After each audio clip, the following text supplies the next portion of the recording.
Assalamualaikum warahmatullahi wabarakatuh. Nama saya Yola Fatmasari, NPM 202151503. Saya dari kelas C, jurusan Pendidikan Matematika. Video pembelajaran ini merupakan pemenuhan tugas untuk mata kuliah Filsafat dan Sejarah Matematika dengan dosen pengampu Pak Dedi Nurjamil, DRS MPD. Pada video kali ini saya akan membahas materi mengenai Pythagoras.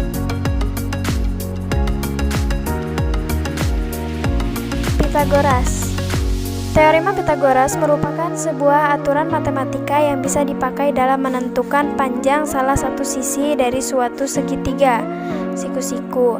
Teorema ini yaitu teorema yang hanya berlaku untuk segitiga siku-siku saja.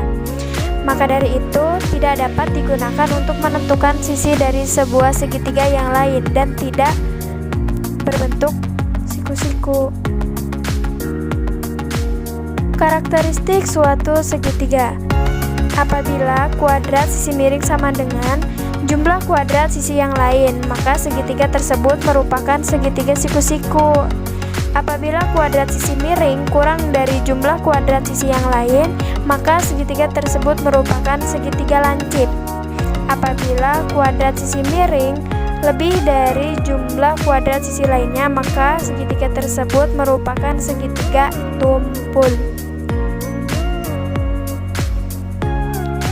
Selanjutnya kita mengidentifikasi sebuah segitiga siku-siku. Bisa dilihat ini merupakan gambar dari segitiga siku-siku. Memberi nama sisi segitiga siku-siku. Nah, sisi miring adalah ini. Sisi miring itu merupakan sisi terpanjang dalam segitiga siku-siku. Nah, ada juga sisi tegak dan ada juga sisi alas atau SA.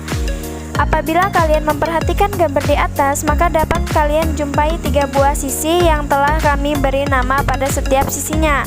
Sisi miring yang disingkat dengan SM, sisi alas yang disingkat sebagai SA, serta sisi tegak yang disingkat sebagai ST. Selanjutnya adalah dalam gambar di atas bisa kita jumpai jika sisi miring berada tepat di depan siku-siku dari sebuah segitiga. Ini sisi miring, nah ini merupakan sisi miring ada di depan siku-siku yang ini. Sisi miring berhadapan langsung dengan sudut segitiga.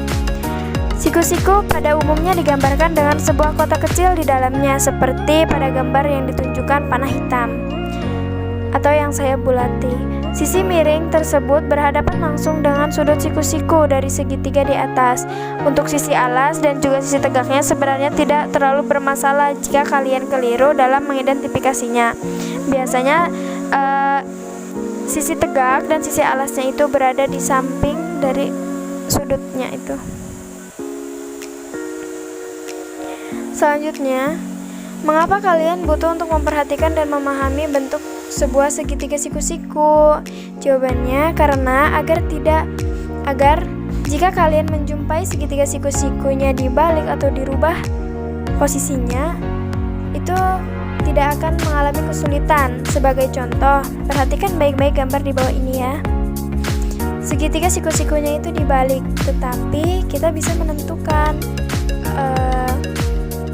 mana sisi miringnya, mana sisi alasnya, dan mana sisi tegaknya. Nah, walaupun segitiga siku-siku tersebut sudah kita balik, nah kita telah mampu mengidentifikasi sisi miring, sisi alas, dan sisi tegaknya. Pada gambar di atas, sisi R ini merupakan sisi miring, dan P merupakan sisi alas, serta Q-nya ini merupakan sisi tegak. Selanjutnya, rumus teorema Pythagoras. Rumus Pythagoras merupakan rumus yang diperoleh dari materi teorema Pythagoras. Teorema Pythagoras sendiri tadi telah disebutkan di atas, merupakan teorema yang menerangkan tentang hubungan antara sisi-sisi yang ada di dalam sebuah segitiga siku-siku. Teorema ini pertama kali dikemukakan oleh seorang matematikawan yang berasal dari Yunani yang bernama Pythagoras. Pitagoras.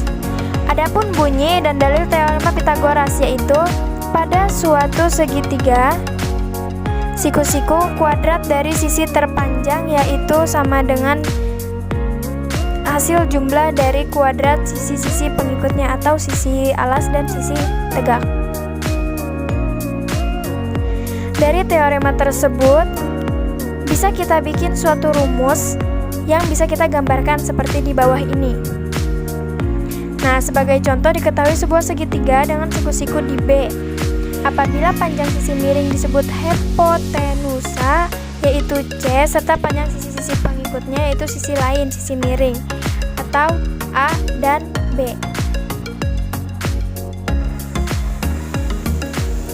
Maka teorema Pitagoras di atas bisa kita rumuskan seperti berikut ini. Rumus Pitagorasnya adalah C kuadrat sama dengan A kuadrat ditambah B kuadrat.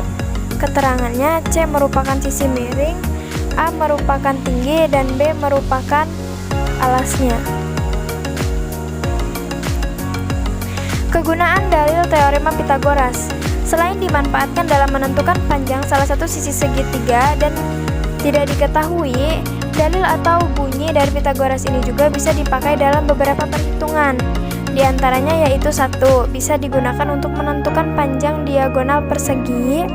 Yang kedua, bisa kita gunakan untuk menentukan diagonal ruang kubus dan juga balok. Serta yang ketiga adalah bisa kita gunakan untuk menentukan jenis suatu segitiga jika diketahui panjang sisi-sisinya. Selanjutnya adalah contoh soal. Suatu kapal berlayar dari pelabuhan A ke pelabuhan B sejauh 15 km menuju arah utara. Sesudah tiba pada pelabuhan B, kapal tersebut berlayar lagi sejauh 36 km menuju arah timur. Tentukan jarak antara pelabuhan A dengan titik akhir. Jawab. Dari soal di atas bisa kita bikin suatu gambar dengan informasi yang terdapat pada penyelesaian di bawah ini. Ditanyakan sisi miringnya itu C. Diketahui bahwa B adalah 36 km dan A-nya adalah 15 km.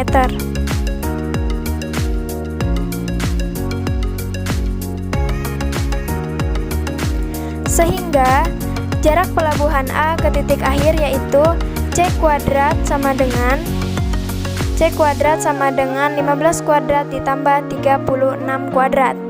C kuadrat sama dengan 225 ditambah 1296 sama dengan 1521. C sama dengan akar dari 1521. C sama dengan 39. Maka jarak pelabuhan A ke akhir atau ke titik akhir yaitu sejauh 39 km. Mungkin hanya sekian materi Pitagoras kali ini. Wassalamualaikum warahmatullahi wabarakatuh. Terima kasih telah menonton, semoga bermanfaat.